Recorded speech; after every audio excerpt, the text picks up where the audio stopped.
вона йде по колу. Виходжу із дому, щоб купити кока-колу до балі знайомих. Не і огидно, так же набридло життя, це без волі.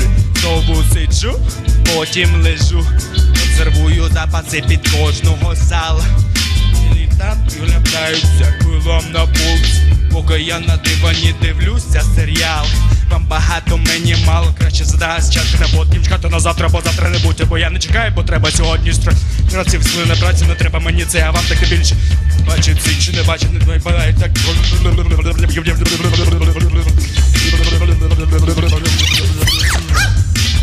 O kurwa mać!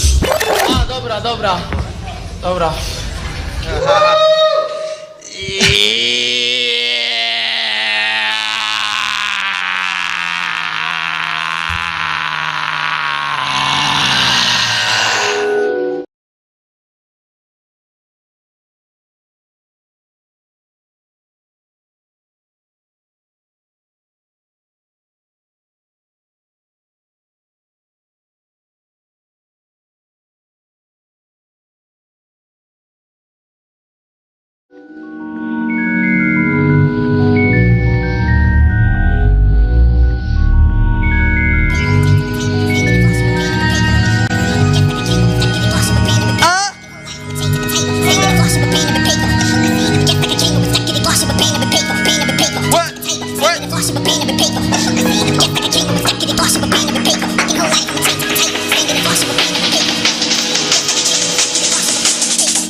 Professor from Milano Academy of Fine Arts, and tell us please about your classes, your activities in borderline, I think film, movie, and also virtual production. It's, and at the beginning I wanted to say thank you for sending Julia to us, because she's a really inspiring person for our activities in our studio, which is like kind of the media lab and space for experimentation with hybrid presence, hybrid production, and mixing realities. It's fun and also research for us. Yes, they were a brilliant group of students. So we miss Giulia too, at the same time. Allora, basically, what are we doing here in Brera's Academy? I'm at home now because the academy closes at 7 o'clock. We are teaching as we say before, we are a very traditional academy, no? Very ancient academy, born in 18th century, but from 2005, Paolo Rosa it's an artist. It's the first artist in Italy developing video art with Studio Azzurro. Studio Azzurro, it's a research studio, very experimental. They develop not only the video art, but also the interaction aspects of art in the last years. So we were, it's our father, Paolo Rosa, and the school is very young, but at the same time, very old. And we have two main courses. One is focused on documentary, film and video. So also a traditional aspect of the video production. And the second one is about net art and interactive art, virtual reality, all the new aspects of interactive art. So what I teach is, I'm a kind of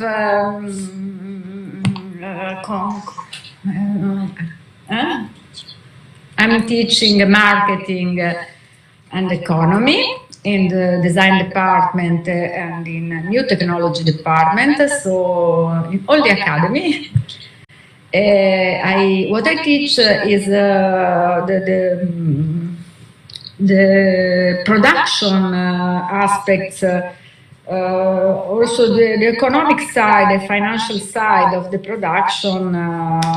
It is not so artistic, but very, very important, especially in the town, in the field of Milan, where the economy is based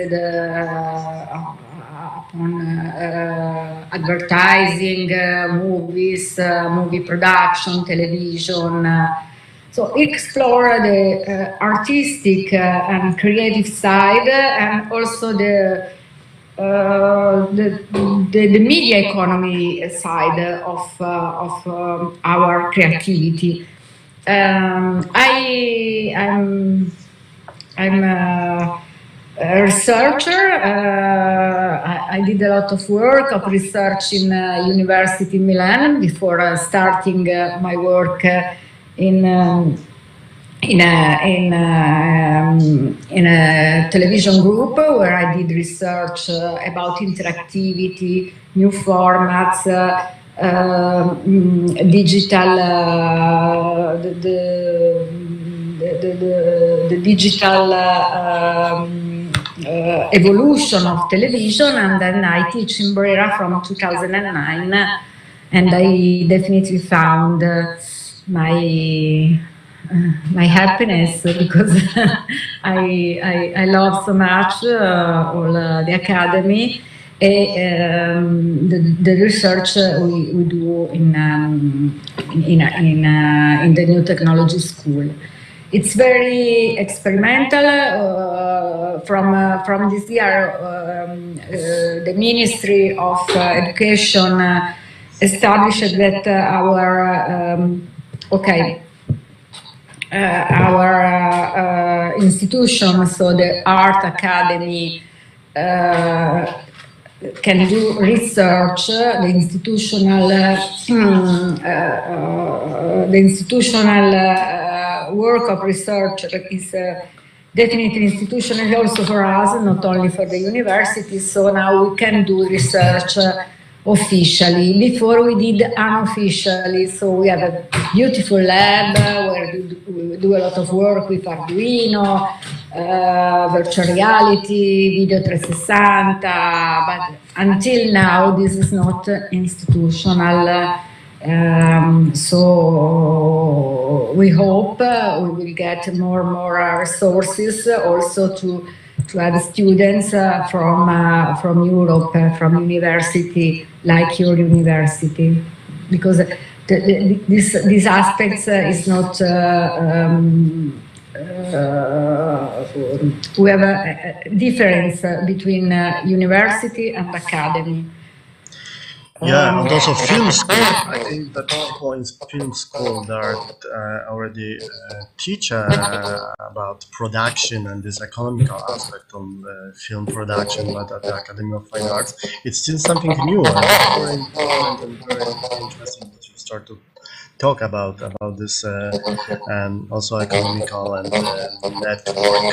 networking creation processes related to art production and digital culture production. That's what I would like to ask you in the context of the Milano Digital Day, because I imagine that it's also a field of collaboration, or possible collaboration between you as an academy or a studio or students, and also institution about like in the city and also maybe around in Europe, because we have well done studio, nice crew, few people who are crazy about experimentation, but we have, I could say, we have kind of the feeling that we are alone in the space around, which is more traditional, more oriented about Yes. art with this segmentation. That here is film production, there is visual art, which is still like you know, in a white cube and stuff like that, and there is maybe some small spots dedicated to digital culture, digital experimentation stuff, but still like separate. And I have imagined, I have like a dream that we in the future we will collaborate like a decentralized network of similar or maybe different, but still digging in this digital production studios, places, collectives, institutions, bigger, smaller, but all around the world. I hope so. So we did the Digital Week in a very old, very interesting space. I mean, it's a church, so it's not a studio. So we did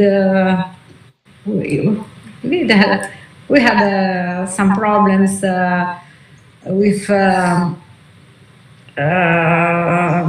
hardware aspects. It's in the center of Milan, so it's I saw. I remember from last week with the internet. You have a lot of people, very different kind of people, no? Not only from university, also from the Brera district design, no? But in the same time, we couldn't act in a studio or more organized situation as you. And we didn't have a lot of freedom to act and to do performance as you did. And I really appreciate a lot of these aspects and freedom because we had some limits from boundary determined from the space. In our where I teach, it's a different building, so we have a special place and laboratory and rooms organized for any kind of digital mapping or very, very well organized. But we did, we take this decision because to stay in the middle of the town, near the in the middle of the town, of course, it's better for students. I can say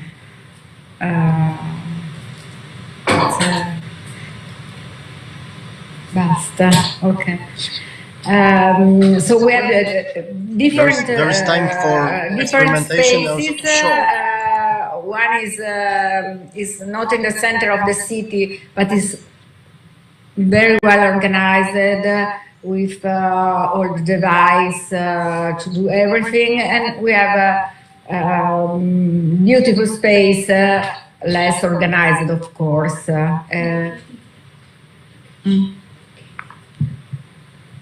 Okay. And we are now moving in 1 year, 2 years in ex-railway station, Scalofarini, where we have a big project also about creating laboratories and more contemporary space dedicated to of course, teaching, but also to research and also exhibitions. So we are working. It's a very slow project, but we are collaborating also with university, many university, Università Milano Bicocca, Politecnico di Milano. We are part of European programs in partnership with NSAD in Paris, and also with you and other university in Europe. So now we have a very good network I think it's very efficient also. Yeah, thank you. Thank you for this story about I'm sorry, I'm a little travels bit tired because I did 8 hours speaking and teaching. Yeah, I have the same, but finally. What is your the name of your course? As a didactic gallery and exhibit strategies, and it's like a series of issues around digital and experimental form of presentation and exhibition and distribution of intermedia, media and digital art. And this is what I start at the beginning when I started to teach at the academy I recognize that for students at the intermediate faculty, to show, to present, it's something different than for this traditional artists like painters, sculptors, and so there's like a point, the field that we need to invent even new form of presentation. So we start to do the studio as a space which is like something in between. It's a safe place for the production, and it's also place for experimentation with the presentation, with showing, distribution, and stream art, what we call it, is like our main field of interest now, and it's around this kind of experimentation between being together in different spaces, times, and also platforms, and working across of them. It's our daily life, I would say, not only experimentation or teaching, but it's like spending time together and searching what is possible, what is impossible, and when something is impossible, we try to do it possible. Like, for example, the things of my voice will just bring back to you and back to people who listen us, and probably makes people crazy. So I will finish slowly. I really thank you for this conversation and hope it's the beginning of something. I can say it's very interesting for the students in San Carpoforo, but also in the connection with you, and to speak with people from outside, people from other university, and to have a different opinion, overview of the projects, because you go on with projects and you have a different look. We had 2 projects, and a kind of critical opinion on the field. It's very, very important for our students, and I hope also for your students. I hope I may send the work or the book of my colleague Domenico 40. I imagine you know very well Domenico 40. It's the teacher of net art. And there is a new book, very, very interesting, of Domenico. So maybe I can ask to send, because we work in the field, collaborative art based on networking and It would be great, of course.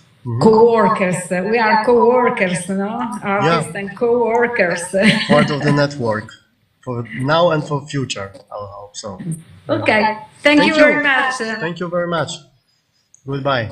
Bye. Bye. Ciao Giulia. Grazie mille.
Я не вижу ваших рук, да я видеть не хочу. Страх и ненависть, как мне объясняешь, что к чему без слов. Все ясно, что жить тут, но прям пиздец, как тяжело. Когда всю ночь был молодой, утром будто пожило. Дальше будет лучше, и больше и быстрее. Сегодня танцы на подполье, звать кужу, водичку, ведь мы спортивные танцпол. Мы батуля наших дней, по небали техно, ищем новых корешей. Я аукса JBL, там где рэпер, я диджей. Я вроблю, что там пожестче, чтобы стало веселее. Пропотеть футболку злости и забыть о всех хуйне. Во все закончится с утра, когда поймешь, что на восьме. Продолжаем выходные, снова зип упал карман. Мы искусство, мы культура, сам ты точно наркоман. В мире химии и гурман, в голове сплошной туман.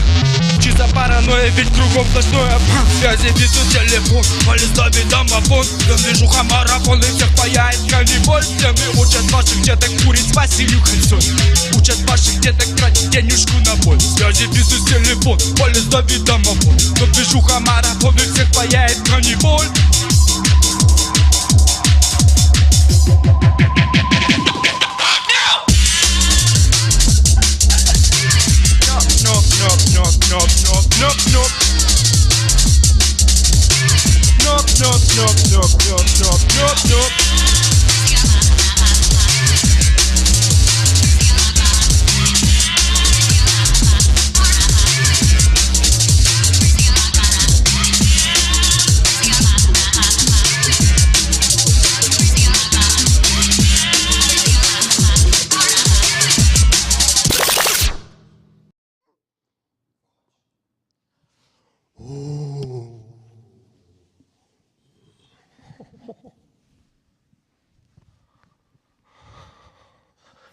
Dobry wieczór! My z Ukrainy. And this is the final chapter of our tonight show. We are going to ancient Greece. And together with Rima Sinczuk będziemy eksplorować głębokie, tajemnicze rytuały starożytnej Grecji, a jednocześnie we are going back to the Ethir 2-3 weeks ago about grzyby. Grzyby wracają, grzyby nas zjedzą, a jak nie zjedzą nas grzyby, to zjedzą nas robaki. Więc nawiązując trochę do tego, co za chwilę, ale niekoniecznie bezpośrednio, chcę jeszcze wszystkich Was zaprosić na wkupiny pierwszego roku Wydziału Intermediów, na które zaraz kolektywnie się udamy. Tytuł tejże imprezy w Pięknym Psie, dziś wieczorem, zaczynającej się o 21:00, to robactwo. Ale zanim przejdziemy do robactwa, powędrujemy do grzybów. I grzyby jako tajemnicze bohaterki, bohaterowie tajemniczy, czy jacy? Nie do końca nauka jest pewna i naukowcy co do tych treści, które za chwilę Rima nam przedstawi, ale nawet jeżeli nie jesteśmy pewni, to możemy sobie trochę pofolgować wyobraźni, bo w gruncie rzeczy o tym jest ten kilkunastominutowy wykład, audiowizualny performance. Bardzo dziękujemy Rimie za jego wygłoszenie i realizację. Bardzo dziękuję osobom, które za wątek grzybów odpowiadają, Tymkowi i Diance, których dzisiaj z nami nie ma, ale którzy gdzieś tam cały czas krążą i będą się jeszcze pojawiać. Bardzo dziękuję Oli za aktywność PR-ową, bardzo dziękuję Glebowi za aktywność interdyscyplinarną, intermedialną, wieloręką i wielogłową. Bardzo dziękuję sobie, bardzo dziękuję Fainie za to, że wreszcie dzisiaj udało nam się porozmawiać z dziewczynami z Dressx, bo przygotowywaliśmy się i próbowaliśmy nawiązać z nimi kontakt już od dawna. To są jakieś dobre znajome Fainy z przeszłości, z współpracy w Kijowie, ale wiadomo, drogi się schodzą, rozchodzą, a dziewczyny widać, że są bardzo zajęte.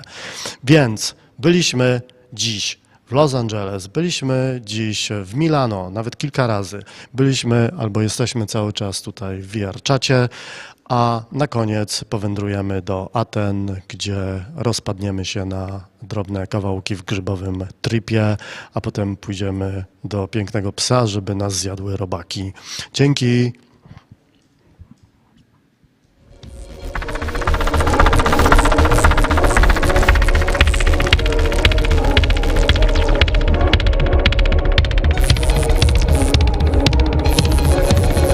My name is Rima, and I'm very thankful to the hosts of UKRAiNATV for letting me to participate in their today's stream.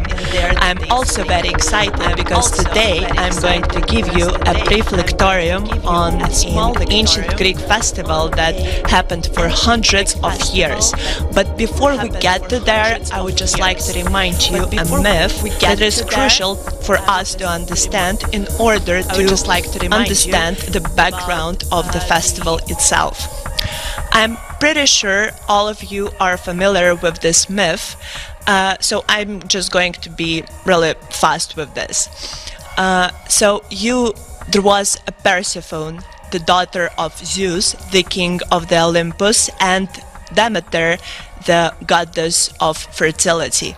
And Persephone was extremely beautiful. Once she was picking up the flowers on a blooming field, and the god of the underworld, Hades, saw her. He was astonished by her beauty, so he decided that he wanted to have her for himself. He kidnapped her and took her to the underworld, where he forcefully married her.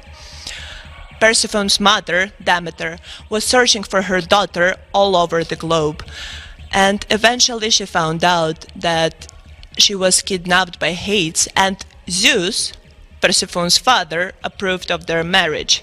She was in complete despair and grief, and she was also extremely angry, so she left Olympus. And after she left Olympus, the entire earth started decaying. The winter came to the earth, and people were no longer able to sacrifice anything to the gods. So Zeus decided to step into this problem, and he ordered for Hades to leave Persephone alone and release her to Earth. But on the way to the Earth, Persephone was tricked by Hades. He gave her some pomegranate seeds to eat, and if anyone eats something in the underworld, they must stay there forever. After some negotiations, Zeus came up with the conclusion that Persephone may stay on Earth with her mother Demeter for 2/3 of the year, but for the resting 1/3 of the year, she must reside with Hades in the underworld. This myth is deeply philosophical because it has the meaning of the birth and the death and the rebirth again of this inevitable cycle of birth and death, and that Persephone's rebirth symbolizes the rebirth of the entire world and the plant life. And here you can see the Frederick Leighton's painting called The Return of the Persephone. Now we are getting to the festival itself. So ancient Greeks extremely praised the cult of Persephone and Demeter, so they even came up with the festival called Eleusinian Mysteries. Eleusinian Mysteries lasted for usually 10 days from the end of September until the beginning of the October, and here you can see the plaque that shows what was happening there, and it was excavated from the Eleusis site. So, as I've already mentioned, the festival lasted for 10 days and consisted of a variety of sacred rituals. And the specifics of what was happening there were not allowed to be disclosed to anyone or to be written down. Some ancient Greeks still tried to write this down on a paper, and after that they were exiled and tortured just like Diagoras of Melis. Despite the secrecy and the implicit nature of this festival, still the majority of ancient Greeks were initiated in the cult and participated in the festival annually. During the first day of the festival, the priests would prepare the sacred objects and bring them to the temple in the location called Eleusis. On the second day, the participants, the Athenians, they would purify their bodies and the inner selves in the local water. On the third day, the priests would sacrifice animals in the name of the cult, and then it would mean that the festival has officially started. On the fourth day, the Athenians, everyone would have to walk 20-kilometer distance from Athens to Eleusis, and while they are walking there, they would sing the songs in the name of the goddesses and generally just praise them. Their way was quite tough because of the burning sun and the long distance, and you can see on the map right here that the landscape is also quite tough because of the mountains there. So at the end, upon their arrival to the temple, they would be extremely exhausted. But on top of that, they would have to fast for the entire day. They were not allowed to eat or drink anything at all, because they would have to get to the desired state of mind and their physical condition, so they were open to the experience they're going to achieve during the climax of the festival. As the Athenians approached the sacred temple, Telesteroin, they would have to break their fast by having a sip of kykion. Kykion is a festival drink, and many historians suggested that kykion might have had some psychoactive substances because it was drank upon the climax of the festival. And eventually, this hypothesis was proven when the archaeologists excavated the site and they found the traces of a fungus called ergot on the bottom of the amphora for kykion. And this ergot, this mushroom itself, ergot, has a persecutor called the lysergic acid, and from this lysergic acid you can derive well-known LSD. And now I want you to take a look at this picture right here. This is the picture of a marble piece that was excavated from the site of Eleusis, and now it is kept in Louvre, Paris, and it is called the exaltation of the flower. But is it really a flower? You can judge for yourself. But personally, to me, when I saw this piece, while I was preparing for this stream, I straight away thought that it was mushroom, because you can see that, you know, you have the stem of the plant and you have the head. So basically the head is turned downwards, and it feels like it is a mushroom, not a poppy seed flower and not even a pomegranate flower, but it's still debated, and maybe it is just, you know, a widespread fungiphobia in the scientific field. I guess so. As the Athenians approached Telesteroin, they would have to recite the following: I have fasted, I have drank the kykion, and I have taken from the kiste, which means box, and after working it, I have put it back to the kalathos, open basket. And the rituals inside of the temple, inside of Telesteroin, consisted of three main elements. The first element is dromena, things done, and this is the recreation of the Persephone-Demeter myth. We are not quite aware what was exactly happening there, but it is believed that ancient Greeks would just recreate the kidnapping of Persephone, her death, and the rebirth again. And the second stage is deuknomena, things shown. These were the sacred objects that were displayed during the rituals. And the last stage is legomena, things said, the commentaries that were said during the previous stage. No one is able to tell you what exactly was going on during this, during this ritual, but we have some descriptions of the experiences people have had there. For example, Socrates and even Plato were initiated into the cult. Another Platonist philosopher and historian, Plutarch, described his experience as following. At first, there was wandering and some fearful journeys through unending darkness, and just before the end, every sort of terror and shuddering and sweat and amazement. Out of this emerges marvelous light, and pure places of meadows follow after. So he was having fun, huh? Eleusinian Mysteries was a significant festival for each Athenian in the ancient times, and many described the experience that they had there as as an out-of-body experience.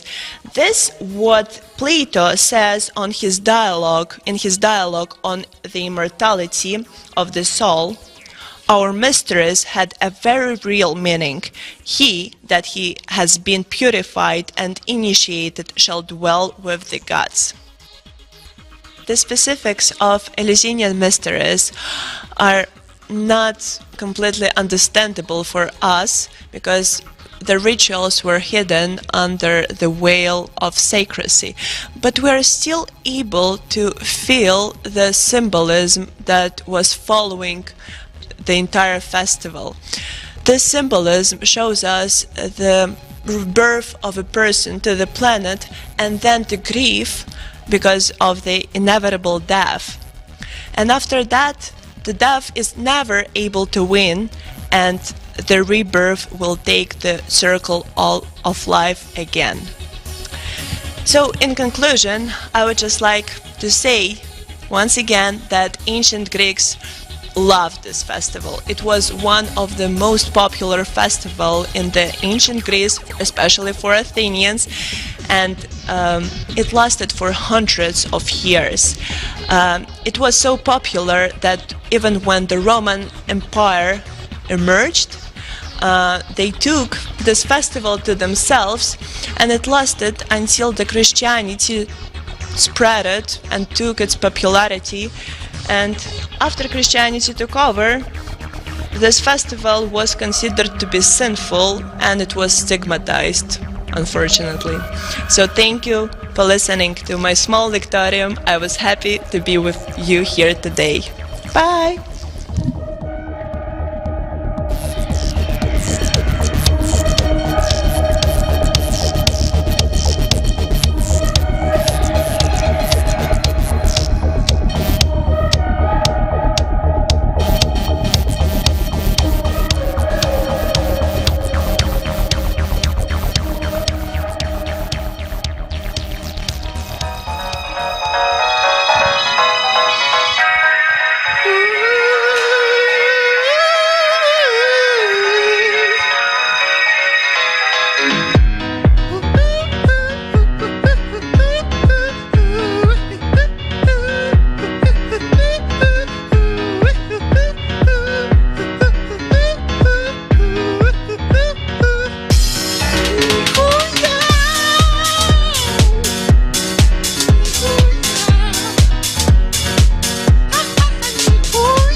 Шановні друзі, це був Прід-Прод, наш коханий жмечик, який родом з Херсону. Я хочу тебе, друже, спитати, як ти почуваєшся, як тобі подобається Краків, і взагалі, які у тебе найближчі плани на майбутнє? Я сильно потний, я хочу в душ. І щоб в душі моїй ловився куш. Щоб все було не так, як... Щоб все було отак, як надо. І нахуй надо, нам така надо. А це Фед, друга зірка і ойчець різних речей у цьому світі. Як ти вважаєш, яке майбутнє чекає на нас? Мне кажется, что все у нас будет очень хорошо. Надо только очень сильно постараться. Тож, друзі, ми будемо старатися разом і заради яскравого і солодкого майбутнього ми будемо розйобувати усі сцени у всій потних льбів. у всій Польщі, у цьому світі, всюди. Ми роз'їбемо вас всіх!